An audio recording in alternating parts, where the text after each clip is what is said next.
Yo, yo, everybody. Here's another episode of the Mind Body Marathon. On today's show, it is just yours truly, Dr. Leo Kormanik. And today I will be chatting about running injuries.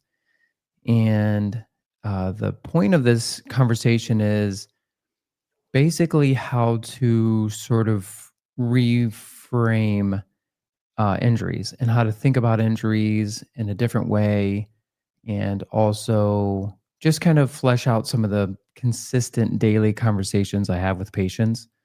Um, Obviously, I'm a runner, as you know from listening to the show, and this is really about any running injury. So I'm going to look at it from a running perspective.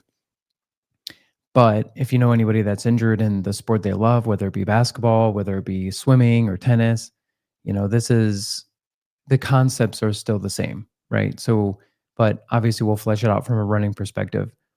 We'll talk a little bit about my history of running injuries and the psychology of being injured and how to sort of navigate those murky waters. I often joke I see the dark side of running, the dark side of sports, where I appreciate the patients that come in for maintenance care, for performance care, but I love being in the trenches and helping people get through injuries as well, which is something that I've had a lot of.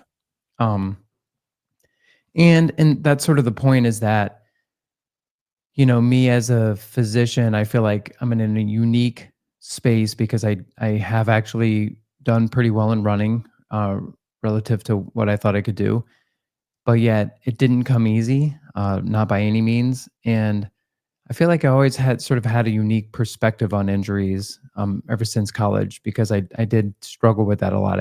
This is a topic I wrestled a lot with. Um, and so again, we'll sort of flesh that out. But the main thing being, I often say, like, one of my favorite psychology books is on sports psychology books is The Inner Game of Tennis. And I think it applies. I mean, Tom Brady even said that's one of his favorite sports psychology books. And it's not about tennis, it's about the psychology of performance. And so obviously I'm a runner, so I'm going to use the psychology of running injuries to flesh out really any injury. So anyways, the biggest thing to understand about or injuries in general is that there is always a lesson to be learned. Um, when I was in college, so in high school, I didn't really struggle with too many injuries. I had like one injury where, basically I was practicing like long jump. Our coach was sort of like, is sort of a rinky dink meet. And they're like, just try whatever event you want. And I was practicing long jump, and I sprained my knee. I mean, I didn't land right in the pit, and I had no business long jumping, but I just wanted to try it. And I have no idea what I jumped, how far I jumped, but it wasn't very good. and but from that point on, I always kind of had a little bit of wonkiness with my left knee. And when I got into, and I had to, I sat out maybe like a week or whatever, and this was my senior year in high school. But pretty much prior to that, I maybe had like a couple like back spasms. My dad had, and I'm not exaggerating, I'm pretty sure he had close to 10 back surgeries. Um, when the year after I was born in 83, he was working at Midas Muffler, and the airlift broke out, like decompressed while he was under it, and he got trapped and fractured a couple vertebrae. He had some compression fractures. Obviously, probably blew out a couple discs in the back. Pretty nasty injury. Um, Pretty much on disability my whole life. And he, had some experimental back surgeries. He had at one point like a computer morphine pump put in his back. He went through disc replacements. And it's funny, I remember all these little things when I was a kid. It's sort of like every other year, dad just went into back surgery. So I kind of remember all these. He had um, basically they did reconstructive surgery of his back at one point. That there's a lot of different things he had. So, anyways, I was sort of used to him having back pain. And when I was in high school, about I think maybe my sophomore year, I started to get like back spasms. Probably some growth plate stuff, and just being unstable, and I was starting to get tall, and I was just like, oh, this is just the way it is. I guess I just have back issues like my dad. Um, didn't really think too much about it, and just kind of went with it. But then I had the knee injury my senior year. You know, then I get to college, and I will eventually get some back stuff, but then I get to college, and I had right away was doing pretty well. My freshman year at Malone, and we had a really stacked team, so I was just training really hard and just really wanted to make varsity, which I was able to do. But in the process, I flared up my knee. I got just traditional IT band issue. Then what I ended up doing with that, which was kind of crazy, was one of the assistant coaches on the team told me to um, take a bunch of ibuprofen, and I didn't really know what that meant because I'd never really taken any. And so I took like 20 a day, and I ended up in the hospital with gastritis and then having my stomach pumped. That was my freshman year. I lost a lot of weight. It was a weird year, and I ended up finishing almost dead last, if not dead last, at nationals that year. So that was a pretty harsh first year. But that knee injury from the trauma kind of came back and bit me. And I was obviously training too hard because I had run 20-ish miles a week in high school, and then ramped right up to 70 in college, just trying to keep up with the guys. But yeah, it was one of those things where that's kind of one of the themes of these. I'm going to talk about a lot of these different injuries I've had, but that's one of the themes, is that there's always some message in here, right? So in that instance, I knew I shouldn't have been training that high. I knew I shouldn't have been pushing the envelope like I was, but I just was cocky, and I thought I was invincible, really, because I hadn't really dealt with too many injuries. And from that point on, I pretty much have never had a point where I was not dealing with an injury. Like, quite literally, from that year on, 2001 to now, there was never a period where I was not dealing with an injury, um, which is wild to think about. So then I kind of started to get some bouts of Achilles stuff when I was coming back from that knee injury. And then finally, the knee injury just really wouldn't go away. And I was kind of battling some Achilles stuff. So then I went and got some knee surgery. Um, Realized I had a torn meniscus. That was part of it. Obviously, sports rehab back then was not very good. And coming back from that, I got into a mountain biking accident because I was just cross training. And that's when I had to get skin grafts on my back and wrist reconstructive surgery. It was a terrible mountain biking accident. I mean, my hand was completely deformed. Um, but that was the day that I got pretty tough because dealing with that amount of pain, and I'd had some fractures in the past. I'd probably broken my arm, hand, arm, wrist. Never broke a leg, oddly enough, knock on wood. But all of those, I'd broken them numerous times in sports and wrestling and football and baseball. But this trauma was unreal because I was literally looking at my bone. My hand was completely deformed. Um, and obviously, I had to have emergency reconstructive surgery. And that set me out another 6 months. So not only was I dealing with the knee surgery, I was actually now dealing with this rehab.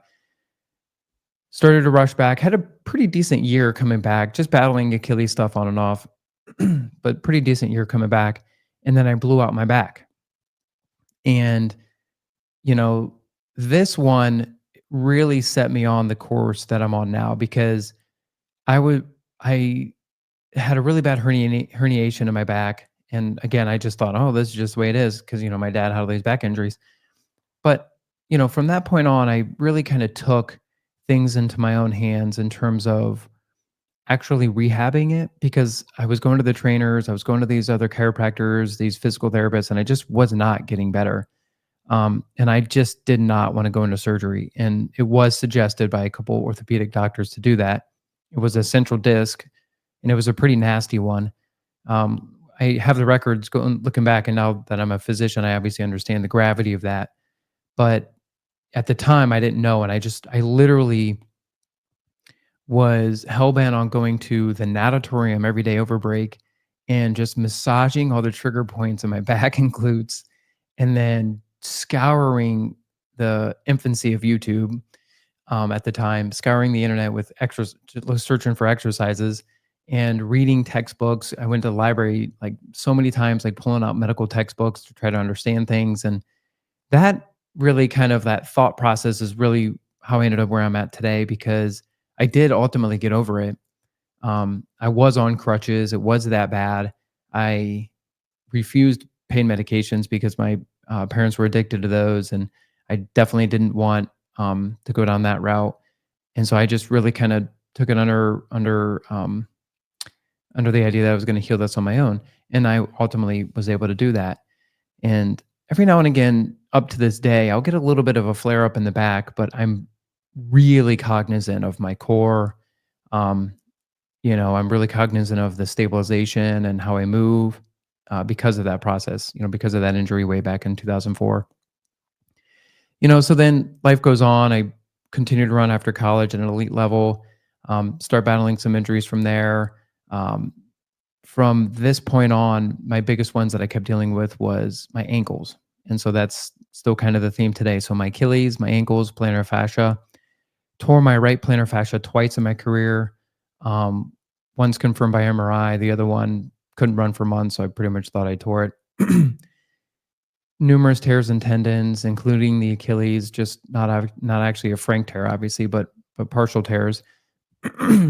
But because I was dealing with the bulk of these injuries throughout all these years, I really just got to the point where needed to understand why I wanted to keep running, right? And I just always had this like, right when I got out of college, I wanted to qualify for the Olympic trials and I missed that. So this was 2006, my debut marathon. I missed that standard by 29 seconds.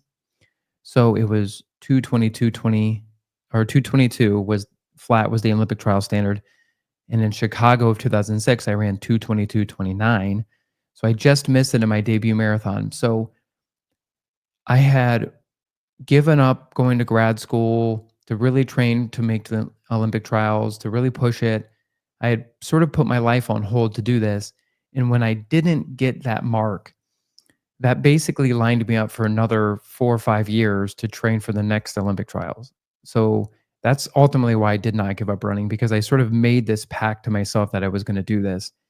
And it wasn't an irrational pact like I want to be successful or it was more an internal thing. It was more like I had set this out for myself and I needed to see it through.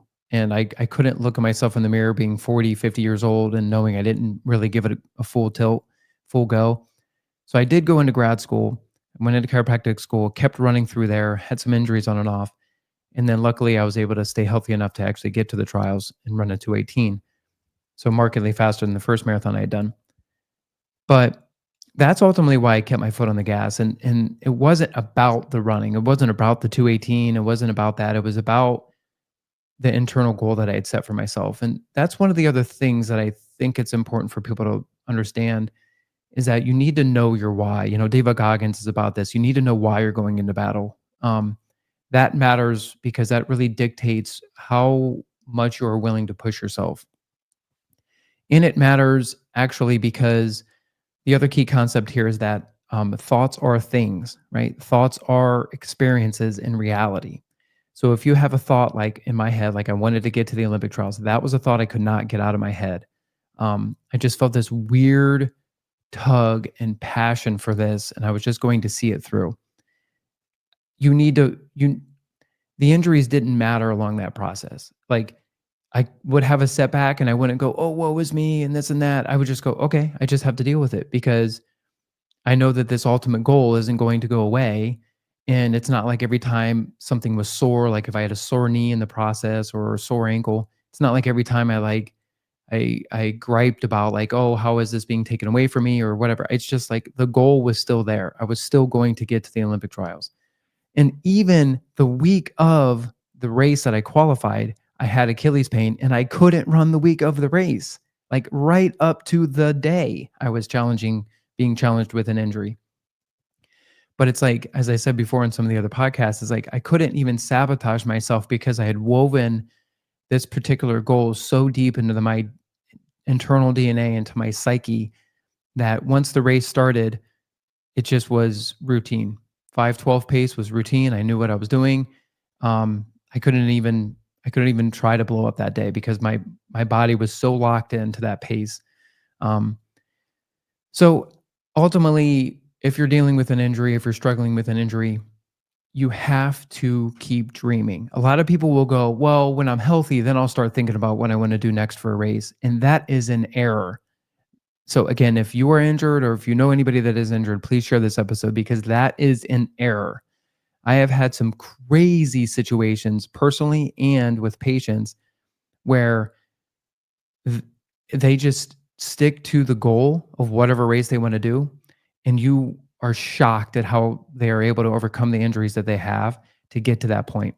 I mean, at one time I literally had a patient, they were training for their first ever 100 and they had like knee pain, but he was like, and this was like one of my first years in practice. He comes in and he was like, "Oh yeah, by the way, in the Iraq war, I like fell out of a helicopter and I tore off my glute. So I don't have a right glute muscle."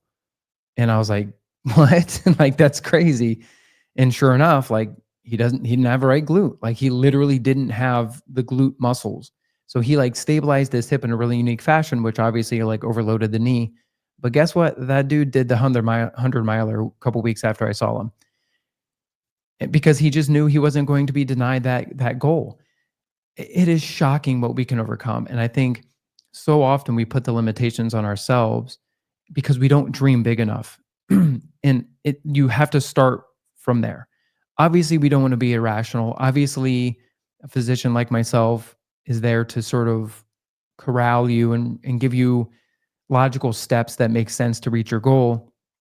But in all honesty, one of my biggest qualms with my patients is they don't dream enough.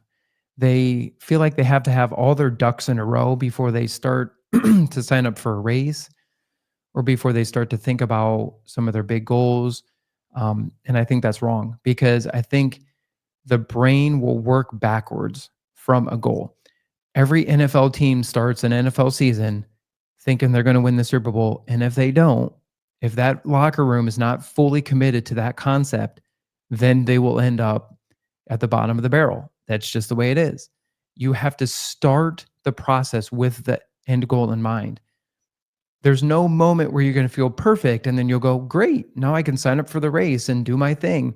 You have to work backwards because the brain needs to know what you want it to do, right? The internal psyche needs to understand what is all of this for? What is every single rehab exercise? What is every single stretch? What is every single hill repeat, mile, all of this work that you're going to put in, that progress? What is that for?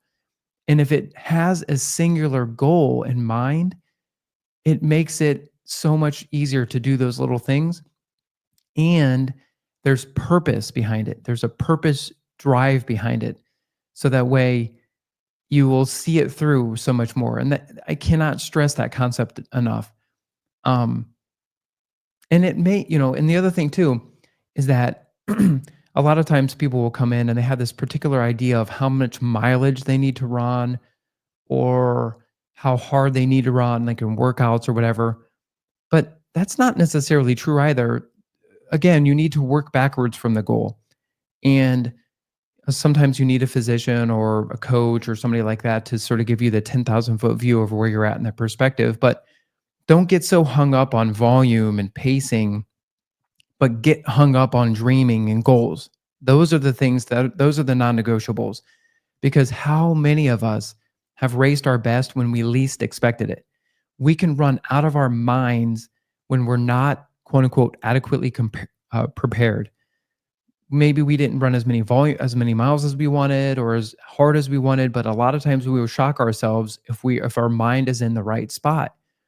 And we get too hung up on some of these variables and these metrics. And I really do feel bad for a lot of novice runners nowadays because of all the Garmins and the Stravas and the HRVs and all the metrics that everybody's following. They will literally sabotage you because, as Emil Zatopek said in the 50s, a runner must run with dreams in their heart. And so many times people are hung up on these numbers and these metrics, and they're not running with dreams in their heart. They're not dreaming big enough. Um, which is why I often joke, like, buy a Timex, just go back to old school training, just get unplugged and just lock into your internal chemistry, your internal perceived exertion, and your dreams. And I think that's such a huge thing. And that's one of the biggest takeaways from my injury. When I was in college, when I had all these setbacks, I was always very frustrated and I was always very, just depressed and bummed out. And now when I get a setback, I look and I go, okay, what can this teach me? Like, I sprained my ankle really bad a couple months ago, pretty much butchered it. Was hoping it was fractured because I realized that the long-term consequences of tearing the amount of ligaments that I did, but I didn't, sadly didn't fracture it. And I look back and I go, what can I learn from this instance? And I was getting too cocky, right? I ran the Valencia Marathon at the beginning of December. I was pretty fit. And I was like, great, I'm going to take just like a week off and then I'm just going to get right back at it. But I had neglected my core work. I had neglected my stability work. I was very, very, very weak. I was very vulnerable because I realized how vulnerable I was coming off the rim to rim to rim in the late fall of 2024. But I just didn't listen to those warning signs. I wasn't strong in the hips. I wasn't strong in the core. And I go out on this run and I'm cocky on this run and I sprained my ankle. And I likely would not have sprained that. See, a lot of runners will go, just bummer. I guess that's just like Monopoly, where you just get a roll of the dice and all of a sudden you got to go back to jail. It's like, no, that's not how this works. There was logic here. I was cocky. I was pushing the envelope too fast, too soon. And I was too hung up on the metrics of running, the volume of running, getting fit running wise, and not paying attention to the basics of core work and stability and just being strong. I had neglected that and I knew all of these things, but I just still made this error. I still am human. And ultimately, that's why I sprained the ankle. And when I look back to every single injury in my career, like literally every single injury, including the trauma of when I fell off the mountain bike, I was trying to show off on a jump that day. Every single injury, there was logic as to why that happened. It wasn't just a random thing. I've fallen on ice and dislocated shoulders and broken hands and fingers throughout the years. And on all of those runs, I knew I shouldn't have been running the volume that I did that day. I knew I should have been less cocky and just gone on the treadmill potentially. And just read the writing on the wall that it's just a risky endeavor to go out running on the ice that day. But I just was too cocky. So there's always sort of logic to these things. And it's important for us to take a deep look in the mirror and understand why we might be injured, why we are dealing with this setback, why we're consistently dealing with this knee pain or this ankle pain or this hip pain, and what adequate steps we can take about it. Which brings me to one of my final points is that I think it's important for us to hold ourselves to higher standards. And what I mean by that is, I see a lot of people when they get injured, um, they don't essentially hold their doctors to high enough standards, and they don't hold their rehab to high enough standards. Uh, we couple weeks ago we had professional ultra marathoner on, and they were talking about the recovery process, and it was just really sad to hear that it's been taking months because I just feel like they're not holding themselves to high enough standard. It should not really months, more years actually, but it should be, the rehab process with their injury should have just really honestly been a month or two. It shouldn't have been that long. And it was really sad to hear that it was taking up to a year. And I just feel like they weren't holding themselves to a high enough standard. Um, and themselves and their providers. So I think it's important that you study the injury that you have, that you go to the internet, that you go to Google, that you try to understand what is actually happening. One, try to understand the mechanism of injury. Two, it's important to understand what error you made in training, whether it's too much volume, being too cocky, too fast, too unstable, whatever. Take an adequate look in the mirror as to why that injury happened.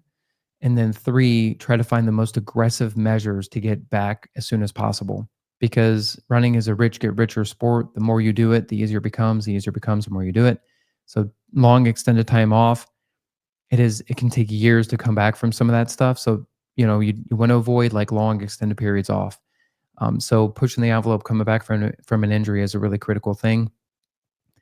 And it's just one of those things where there is always a lesson to be learned. And once you get an injury, you know, have a have a situation where you have a doctor or a physician or somebody you're working with where you can be taught something, where you can understand that if this happens again, what you should do, um, and also how to get better quicker and understanding the concept of how the body heals.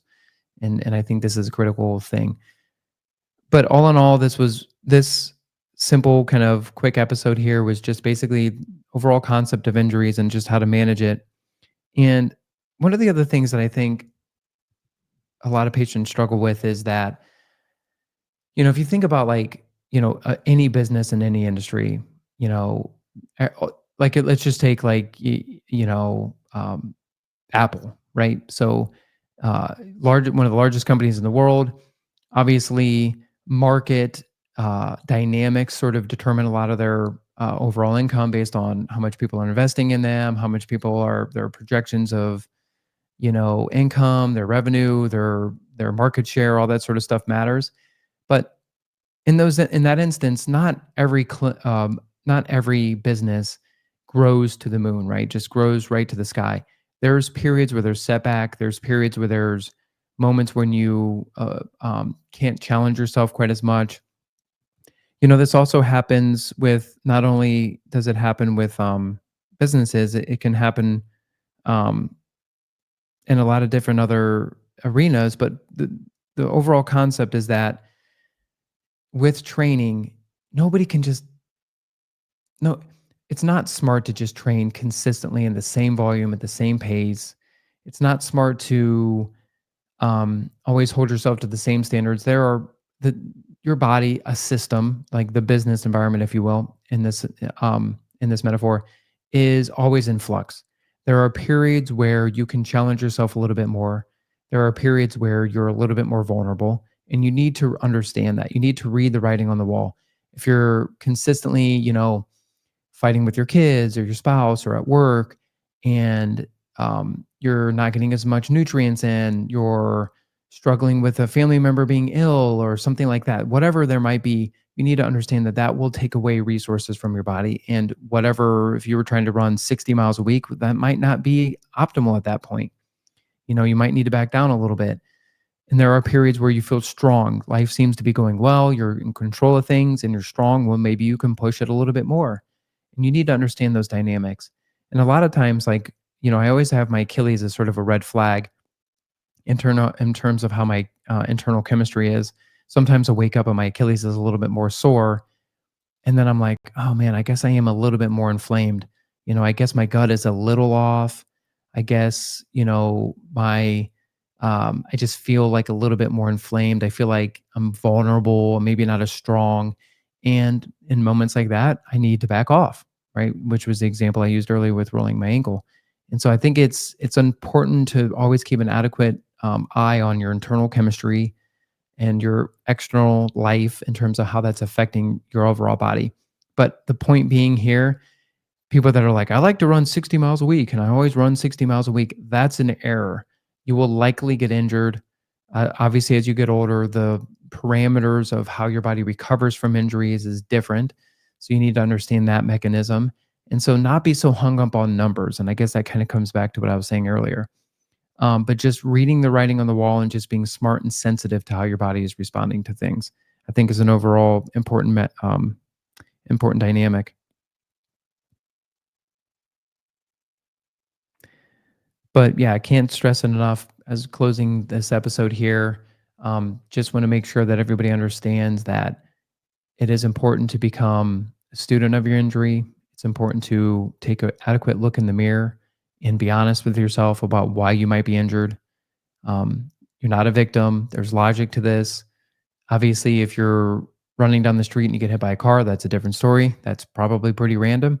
But in my instance, that one can evaluate a sprained ankle as a random thing was not a random thing. I was vulnerable, and that's why that happened.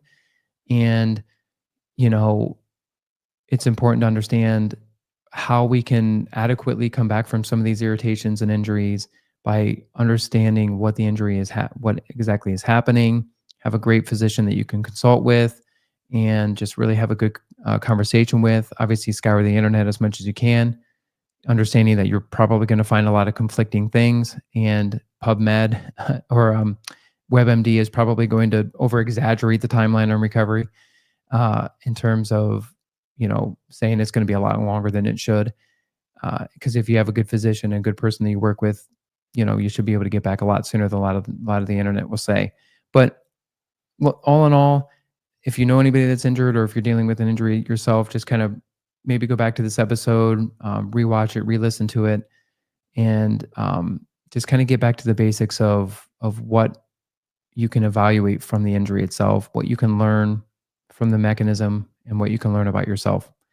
And I think that's the right way to take it. And I think that's a great spot to end. So again, thank you for joining me on another episode. We got a lot of fun topics coming up. We are coming up on our year anniversary, which is pretty wild. It means we'll hit 52 episodes, which is crazy. Um, we've covered a lot of really cool topics, all the way from meditation to professional athletes to farm to table, to injuries, obviously, running form analysis. I mean, all this stuff, and that's again why I termed the podcast Mind Body Marathon. We're looking at sort of the marathon of life, in any arena, um, but obviously mostly from the mind and body and just trying to live healthy and be healthy. So thank you again for joining us, and hope you have a great week. Dr. Leo here. Be sure to check out my new book, Faster Without Fail, Your Guide to Overcoming Injuries and Running Faster Than Ever. It is now available on Amazon. You could read reviews on the Amazon. You can check out what other people have said about it. But basically, if you want to revolutionize your running form and better understand how to stay injury-free within the sport, this is your guide. Feel free to reach out and let us know what you think of the book. I would love to hear your feedback. But again, please check it out on Amazon. Faster Without Fail. Appreciate it. Dr. Leo here. If you want to catch me in another setting, be sure to check out my YouTube page, Running Rehab, where you will find exercises on how to stay healthy with running, how to improve your running form, and a bunch of other tips and tricks on how to get over common injuries.